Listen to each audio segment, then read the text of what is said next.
Hi friends, मैं उपेंद्र कुमार पांडे। आप देख रहे हैं पंडित उपेंद्र स्टडी क्लासेस में। गैस में जैसा कि आप लोग को आज हम बात करने वाले हैं सीएनसी मशीन एंड ऑटोमेशन के चैप्टर सेकंड के बारे में।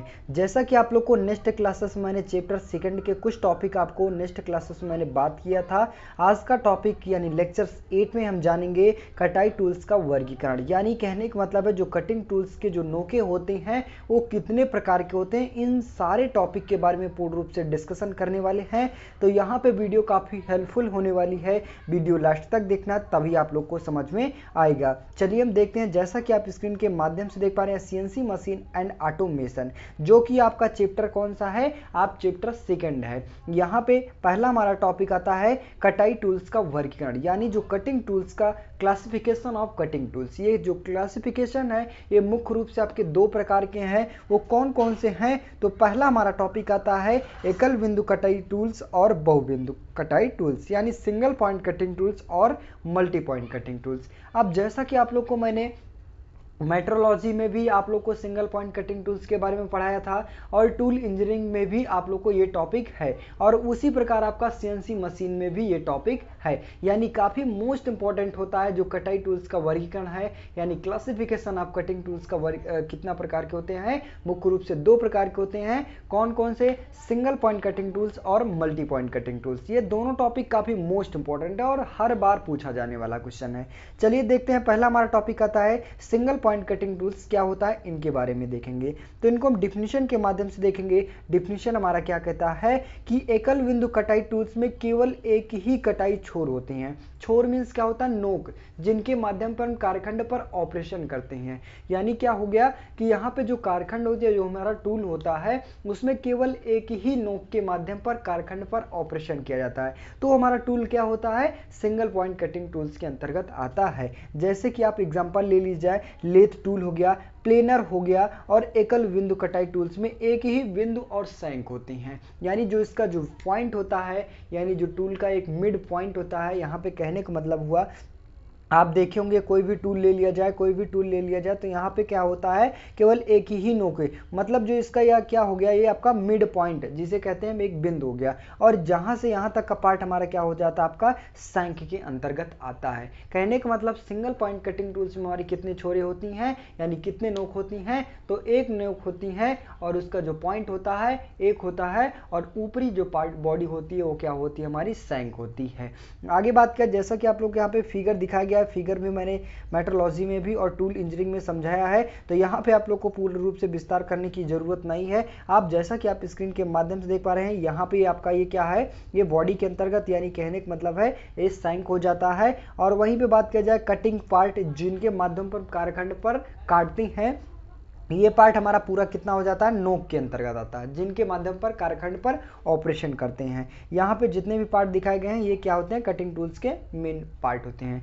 नेक्स्ट टॉपिक की बात किया जाए, कटिंग टूल्स यानी जो एकल बिंदु कटाई टूल्स के मुख्य एंगल कौन कौन से होते हैं, इनके बारे में देखेंगे। यानी जो एकल बिंदु कटाई टूल्स के मुख्य कोण कौन कौन से होते हैं, इनके बारे में हम देखेंगे।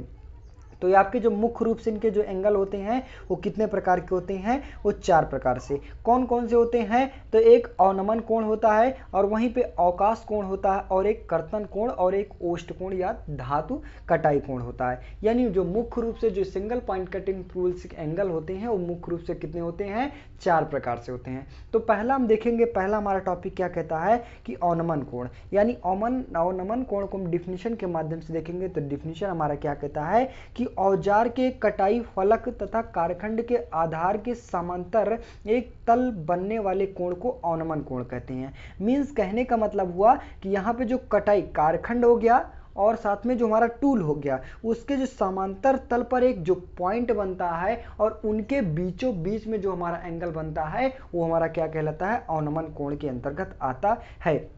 यानी कहने का मतलब हुआ कि यहाँ पे हमारा जो इस प्रकार से आता है, यानी कटाई टूल्स ले लिया गया, कटाई टूल्स हमारा ये कारखंड हो गया। अब कारखंड हो गया और कटाई टूल्स हमारा कुछ इस प्रकार से हो गया। तो यहाँ से जो बीच में दोनों बीच में कारखंड के और टूल्स के अंतर्गत जो हमारा एंगल बनता है वो हमारा क्या कहलाता है? अवनमन कोण के अंतर्गत आता है।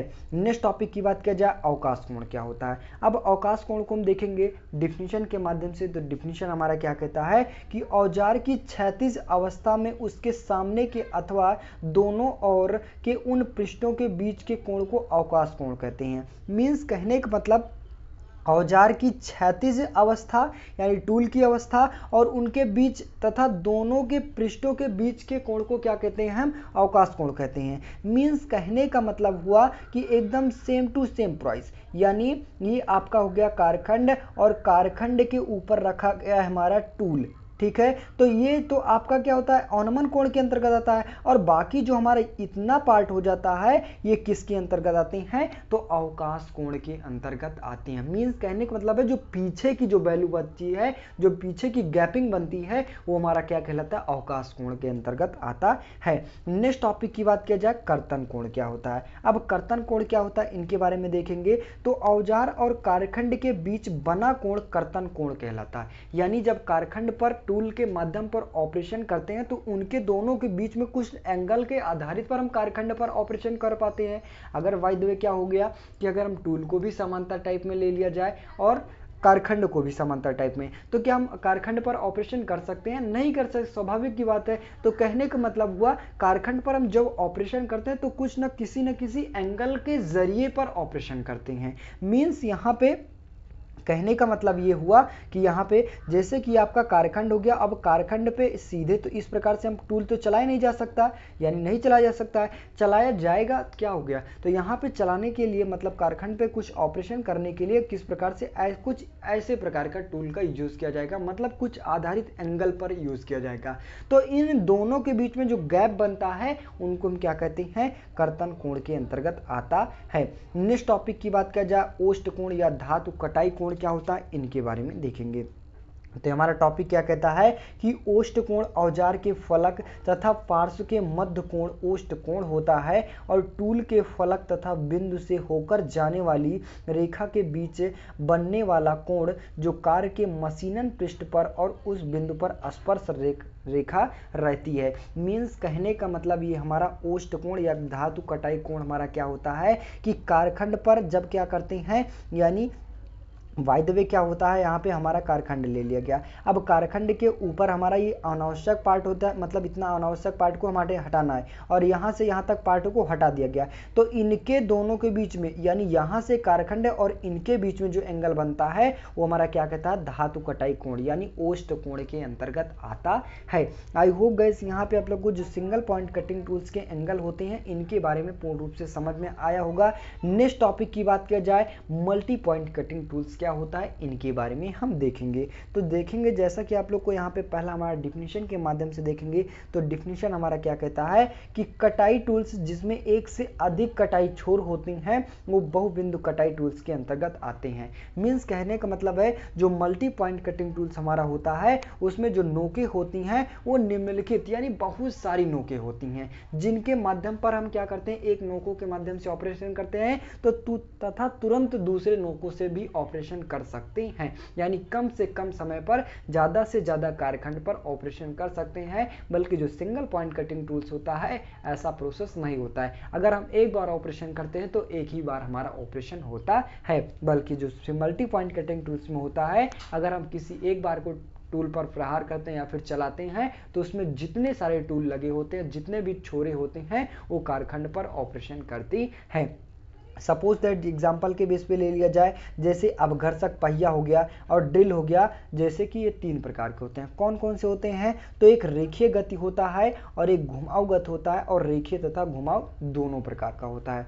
तो जैसा कि आप लोग को रेखीय गति में कौन कौन सा टूल आता है, तो लेथ हो गया, ब्रोचिंग हो गया और बोरिंग हो गया। बोरिंग वगैरह और ब्रोचिंग वगैरह में क्या होता है कि कुछ इस प्रकार से आपका रहता है। मीन्स कहने का मतलब आपका जो टूल होता है वो किस प्रकार से रहता है, कुछ इसी प्रकार का ऐसा रहता है, इसी प्रकार का बना रहता है। तो इसमें विभिन्न प्रकार के जो यहाँ से सारे क्या होते हैं, इसमें नोक बनी होती हैं जिनके माध्यम पर हम कारखंड पर आसानी से ऑपरेशन कर लेते हैं। नेक्स्ट टॉपिक की बात किया जाए, घुमाव गति और उसी प्रकार का मिलिंग कटर्स, अपघर्षक पहिया। तो मिलिंग कटर्स आपका कुछ इस प्रकार से रहता है, मतलब गोल टाइप में रहता है और इनमें विभिन्न प्रकार के क्या होते हैं, दांते बने होते हैं, मतलब क्या होते हैं, छोर बने होते हैं जिनके माध्यम पर हमारा एक पार्ट कटा, फिर दूसरा दांता लगा, तीसरा, मतलब कम से कम समय पर हम कार्यखंड पर ऑपरेशन अधिक से अधिक कर सकते हैं।